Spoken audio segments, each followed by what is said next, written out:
ಕನಿಷ್ಠ ವೇತನದ ಬಗ್ಗೆ ಈ ರೀತಿಯಾದ ಒಂದು ಚರ್ಚೆಯನ್ನು ಇಟ್ಕೊಳ್ಳೋದು ಬಹಳ ಸೂಕ್ತವಾದ ಒಂದು ವಿಷಯ, ಬಹಳ ಮುಖ್ಯವಾದದ್ದು ಸಹ. ಅದರಲ್ಲಿ ಒಟ್ಟಾರೆ ಹೇಳಬೇಕಾದರೆ ಅದರಿಂದ ಹೆಚ್ಚು ಪ್ರಯೋಜನ ಬರೋದು ಅಸಂಘಟಿತ ಕಾರ್ಮಿಕರಿಗೆ.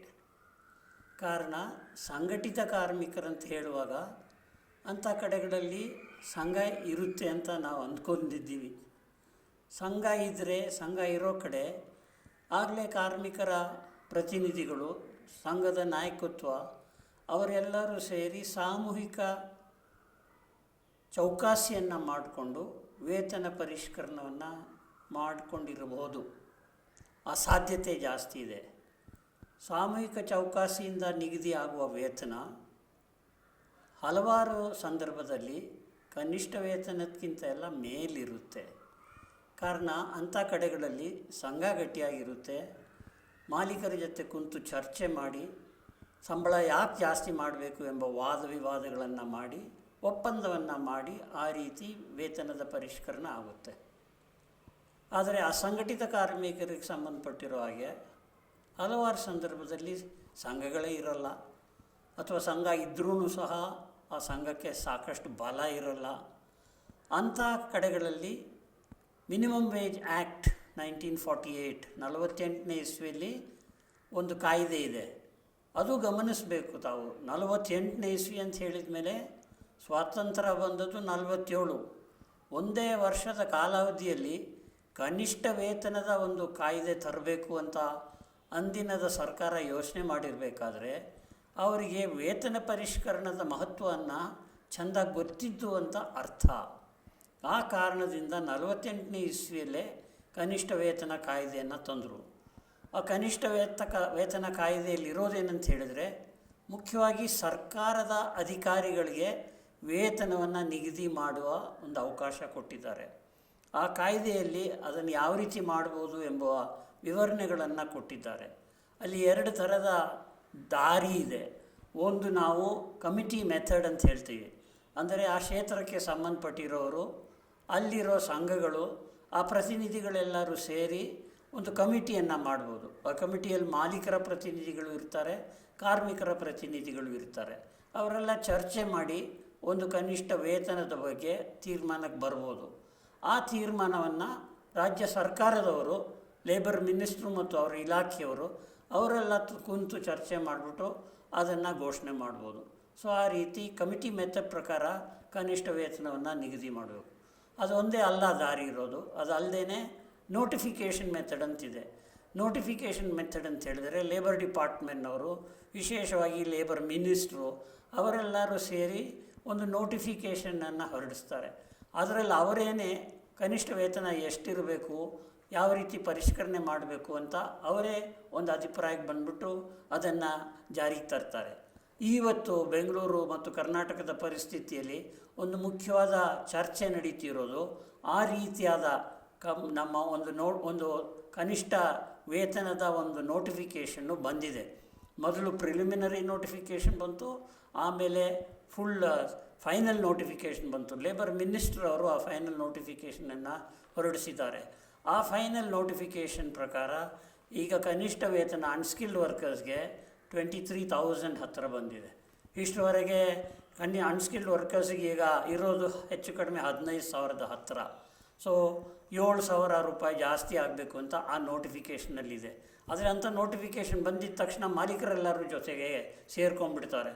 ಅವ್ರದ್ದೊಂದು ಪರಂಪರೆ, ಒಂದು ಸಂಪ್ರದಾಯ ಅವ್ರು ಮಾಡ್ಕೊಂಡಿರೋದು ಏನಂತ ಹೇಳಿದ್ರೆ, ಯಾವುದೇ ಮಿನಿಮಮ್ ವೇಜ್ ನೋಟಿಫಿಕೇಷನ್ ಬಂದ್ರೂ ಅವರೆಲ್ಲರೂ ಸೇರಿ ರಿಟ್ ಪಿಟಿಷನ್ನ ಹಾಕ್ತಾರೆ. ಸುಮಾರು 400 ಜನ ಎಂಪ್ಲಾಯರ್ಸು ಮತ್ತು ಅವರ ಲಾಯರ್ಸ್ ಎಲ್ಲ ಸೇರಿ ಹೈಕೋರ್ಟಿಗೆ ತಗೊಂಡೋಗಿ ಯಾವುದೋ ಒಂದು ಕಾರಣ ಹುಡುಕಿ ಅಥವಾ ಸ್ಟೇ ಆರ್ಡರ್ನ ತಂದು ಆ ಕನಿಷ್ಠ ವೇತನ ಪರಿಷ್ಕರಣೆ ಆಗಿಲ್ಲದೆ ಇರೋ ರೀತಿಯಲ್ಲಿ ನೋಡ್ಕೋತಾರೆ. ಆ ಕ್ರಮ ನಡ್ಕೊಂಡ್ಬಂದಿದೆ. ಈ ಸತಿ ನಾವು ಅದನ್ನು ತಡೆಯೋಕ್ಕಾಗಿ ನಮ್ಮ ಸಿದ್ಧತೆಯನ್ನು ನಾವು ಚೆನ್ನಾಗಿ ಮಾಡಿದ್ದೀವಿ.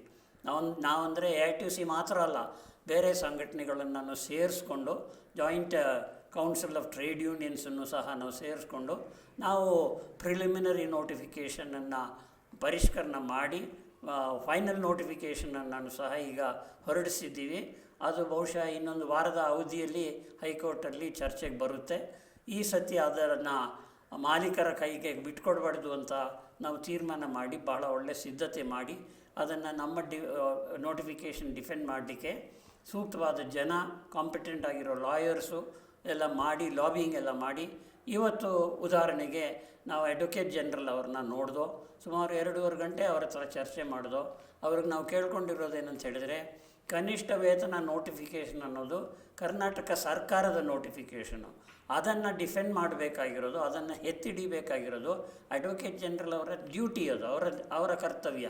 ಆದ್ದರಿಂದ ತಾವೇ ಬಂದು ಆ ವಿಷಯಕ್ಕೆ, ಆ ನೋಟಿಫಿಕೇಷನ್ನ ಅದಕ್ಕೆ ಬೆಂಬಲ ಕೊಡಬೇಕು ಅಂತ ನಾವು ಕೇಳಿದ್ದಕ್ಕೆ ಅವ್ರು ಒಪ್ಕೊಂಡಿದ್ದಾರೆ. ಅವ್ರು ಬರ್ತಾರೆ ಅಂತ ನಮ್ಮ ನಂಬಿಕೆ. ಬಹುಶಃ ಅವ್ರು ಬಂದರೆ ಮೊದಲನೇ ಬಾರಿಗೆ ಅಂತ ನನಗೆ ಅನಿಸುತ್ತೆ. ಅದು ವೆರಿಫೈ ಮಾಡಬೇಕು. ಏನೇ ಆಗಲಿ ಅವ್ರು ಬಂದು ಡಿಫೆಂಡ್ ಮಾಡಿದರೆ ಅದು ಒಳ್ಳೆಯದು. ನಮ್ಮ ಲಾಯರ್ಸ್ನನ್ನು ಸಹ ನಾವು ಆಯ್ಕೆ ಮಾಡಿ ಹಲವಾರು ಜನ ಅದಕ್ಕೆ ಸಿದ್ಧರಾಗಿದ್ದಾರೆ. ನಮ್ಮ ಲಾಯರ್ಸು ಕೆಲವರೆಲ್ಲ ಡೆಲ್ಲಿಯಿಂದನೂ ಸಹ ಬಂದು ನಮಗೆ ಬೆಂಬಲ ಕೊಡ್ತೀವಿ ಅಂತ ನಮಗೆ ಹೇಳಿದ್ದಾರೆ. ಸೊ ಆ ರೀತಿಯಾದ ಒಂದು ದೊಡ್ಡ ಚಳುವಳಿಯ ಒಂದು ಭಾಗ ಇದು. ಚಳುವಳಿ ಹಲವಾರು ಅಂಶಗಳಿರುತ್ತೆ. ಒಂದು ಪಬ್ಲಿಸಿಟಿ ಮಾಡೋದು ಚಳುವಳಿ ಅಂತ ಹೇಳುವಾಗ, ಇನ್ನೊಂದು ಮೊಬಿಲೈಸೇಷನ್ ಮಾಡೋದು, ಇನ್ನೊಂದು ಪಬ್ಲಿಕ್ ಇಂಟ್ರೆಸ್ಟ್ ಲಿಟಿಗೇಷನ್ ಹಾಕೋದು, ಇನ್ನೊಂದು ಕೋರ್ಟಿಗೆ ಹೋಗೋದು, ಇನ್ನೊಂದು ಲಾಬಿಂಗ್ ಮಾಡೋದು. ಇದೆಲ್ಲವನ್ನು ಸಹ ಸೇರಿಸಿ ಕನಿಷ್ಠ ವೇತನದ ಪರಿಷ್ಕರಣವನ್ನು ಮಾಡಬೇಕು. ಆ ವೇತನ ಎಷ್ಟು ಇರಬೇಕು ಎಂಬುದಕ್ಕೆ ಹಲವಾರು ತತ್ವಗಳಿದೆ. ಆ ತತ್ವಗಳ ಬಗ್ಗೆ ನಮ್ಮ AITUCಯಲ್ಲಿ ಇರೋಷ್ಟು ಮಾಹಿತಿ ಹೆಚ್ಚು ಜನಕ್ಕೆ ಇಲ್ಲ. ಆ ಮಾಹಿತಿ ಪಡ್ಕೋಬೇಕಾದ್ರೆ ನಮ್ಮ ಕಾಮ್ರೇಡ್ ಸತ್ಯಾನಂದ್ ಅವ್ರನ್ನ ಕರೀರಿ. ಅವ್ರು ನಮ್ಮ AITUC ಕರ್ನಾಟಕ ಸೆಕ್ರೆಟ್ರಿ. ಅವ್ರನ್ನ ಕೂರಿಸ್ಕೊಂಡು ಯಾವ ರೀತಿ ಅವರು ಕನಿಷ್ಠ ವೇತನವನ್ನು ನಿಗದಿ ಮಾಡಲಿಕ್ಕೆ ಏನೆಲ್ಲ ಕ್ರಮ ತಗೊಂಡಿದ್ದಾರೆ, ಯಾವ ಥರದ ಲೆಕ್ಕಪತ್ರಗಳನ್ನು ತಯಾರು ಮಾಡಿದ್ದಾರೆ, ಅದನ್ನು ಸಹ ತಾವು ಕೇಳ್ಕೋಬೇಕು. ಕಾರಣ ಆಗ ಹೆಚ್ಚು ಕಡಿಮೆ ಸಂಪೂರ್ಣವಾದ ಒಂದು ಐಡಿಯಾ ತಮಗೆ ಬರುತ್ತೆ.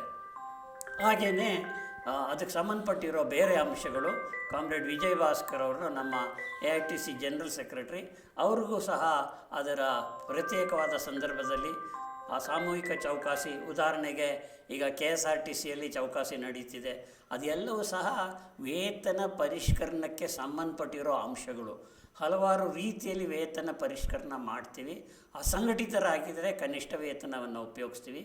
ಆ ಕನಿಷ್ಠ ವೇತನವನ್ನು ಎತ್ಕೊಡ್ಲಿಕ್ಕೆ ಕೇಂದ್ರ ಸರ್ಕಾರ ಒಂದು ಹೊಸ ಕ್ರಮ ಪ್ರಾರಂಭ ಮಾಡಿಕೊಂಡಿದೆ.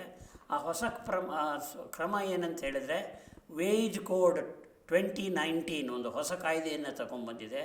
ಆ ಕಾಯ್ದೆಯಲ್ಲಿ ಹಲವಾರು ಥರದ ಕುತಂತ್ರ ತರುವ ಸೂಚನೆ ನಮಗೆ ಕಂಡು ಬರ್ತಿದೆ. ಅದನ್ನು ಸಹ ಹೇಳಿಬಿಟ್ಟು ನಾನು ನನ್ನ ಈ ಇಂಟರ್ವೆನ್ಷನನ್ನು ನಾನು ನಿಲ್ಲಿಸ್ತೀನಿ.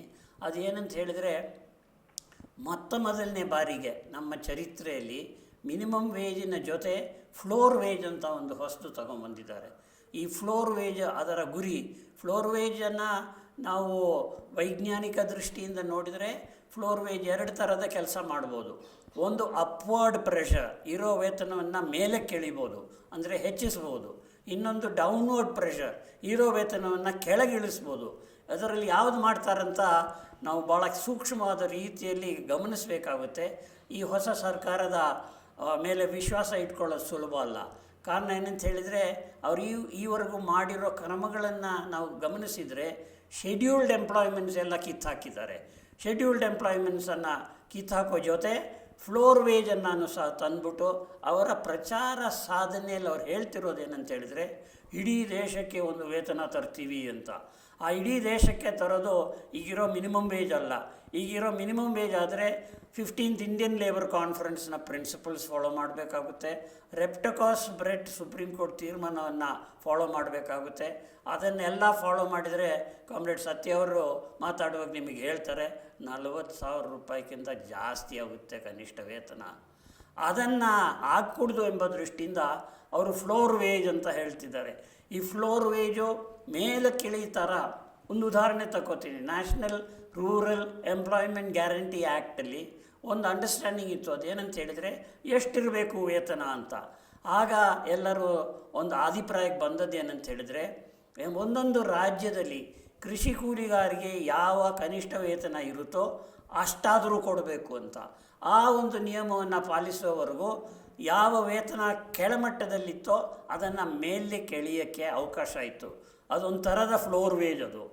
ಆದರೆ ಇವಾಗಿರೋದು ಅದರ ಉಲ್ಟಾ ಉದ್ದೇಶ. ಇರೋ ಮಿನಿಮಮ್ ವೇಜನ್ನು ಕೆಳಗಿಳಿಸಬೇಕು ಅಂತ ಅವರು ಶ್ರಮ ಪಡ್ತಿದ್ದಾರೆ. ಫೈನಾನ್ಸ್ ಮಿನಿಸ್ಟರ್ ಅವರು ಪಾರ್ಲಿಮೆಂಟಲ್ಲಿ ಮಿನಿಮಮ್ ವೇಜ್ ಎಷ್ಟು ಅಂತ ಕೇಳಿದ್ದಕ್ಕೆ ಅವರು 198 ರೂಪಾಯಿ ಪ್ರತಿದಿನ ಅಂತ ಹೇಳಿದರು. ಸೊ ಈಗ ನಮಗೆ ಸಿಗ್ತಿರೋದು 600-700 ರೂಪಾಯಿವರೆಗೂ ಕನಿಷ್ಠ ವೇತನ ಸಿಗ್ತಿದೆ. ಅಂದರೆ ಅದು ಕನಿಷ್ಠ ವೇತನ, ಇದು floor wage. So floor wage ಬಗ್ಗೆ ನಾವು ಎಚ್ಚರಿಕೆಗೊಂಡು ಅದನ್ನು ಸೂಕ್ಷ್ಮವಾದ ರೀತಿಯಲ್ಲಿ ಪರಿಶೀಲನೆ ಮಾಡಿ ಸಮಯಕ್ಕೆ ಅದರ ವಿರುದ್ಧ ಹೋರಾಟನೂ ಮಾಡಬೇಕಾಗುತ್ತೆ. ಆ ಒಂದು ಅಪಾಯ ಭಾಳ ದೊಡ್ಡ ರೀತಿಯಲ್ಲಿ ಕಂಡುಬರ್ತಿದೆ. ಎಂಪ್ಲಾಯರ್ಸ್ಗಂತೂ ಅದು ಭಾಳ ಖುಷಿಯಾಗುತ್ತೆ. ರಾಷ್ಟ್ರ ಮಟ್ಟದಲ್ಲೇ ಒಂದು ಕನಿಷ್ಠ ವೇತನ ಅಂತ ಯಾರು ಹೇಳಕ್ಕೆ ಹೊರಟಿದ್ದಾರೋ ಅದೆಲ್ಲ ಸುಳ್ಳು ಮಾತು. ಕಾರಣ ಕನಿಷ್ಠ ವೇತನ ಇಷ್ಟರವರೆಗೆ ನಿಗದಿಯಾಗೋದು ರಾಜ್ಯ ಸರ್ಕಾರದ ಮಟ್ಟದಲ್ಲಿ. ಅಪ್ರೋಪ್ರಿಯೇಟ್ ಗೌರ್ಮೆಂಟ್ ಅಂತ ಹೇಳಿದರೆ ಒಂದೊಂದು ಸ್ಟೇಟ್ ಗೌರ್ಮೆಂಟ್ಗೆ ಆ ಪವರ್ ಇರೋದು. ಆ ಜಾಗದಲ್ಲಿ ಫ್ಲೋರ್ ವೇಜ್ಗೆ ಪವರು ಸೆಂಟ್ರಲ್ ಗೌರ್ಮೆಂಟ್ನವ್ರು ತಗೊಂಡ್ಬಿಟ್ಟಿದ್ದಾರೆ.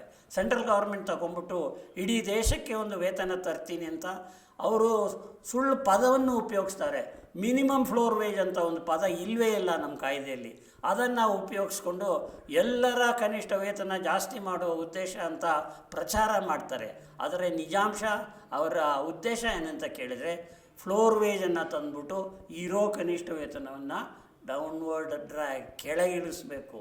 ಆದ್ದರಿಂದ ಅಪಾಯಕಾರಿಯಾದ ಒಂದು ಕ್ರಮ. ಅದರ ಬಗ್ಗೆ ನಾವು ಎಚ್ಚರಿಕೆ ವಹಿಸಿ ಎಕ್ಸ್ಪೋಸ್ ಮಾಡಿ ಅದರ ವಿರುದ್ಧ ನಾವು ಹೋರಾಟ ಮಾಡಬೇಕಾಗುತ್ತೆ. AITUC ಆ ದಿಕ್ಕಿನಲ್ಲಿ ಯೋಚನೆ ಮಾಡ್ತಿದೆ. ಅದನ್ನು ತಾವೆಲ್ಲರೂ ಗಮನಿಸಿ ಆ ವಿಷಯವನ್ನು ಇನ್ನೂ ಆಳವಾದ ರೀತಿ ಅರ್ಥ ಮಾಡಿಕೊಂಡು ಚಳುವಳಿಗೆ ನಾವೆಲ್ಲರೂ ಸಿದ್ಧರಾಗಿರಬೇಕು. ಧನ್ಯವಾದ.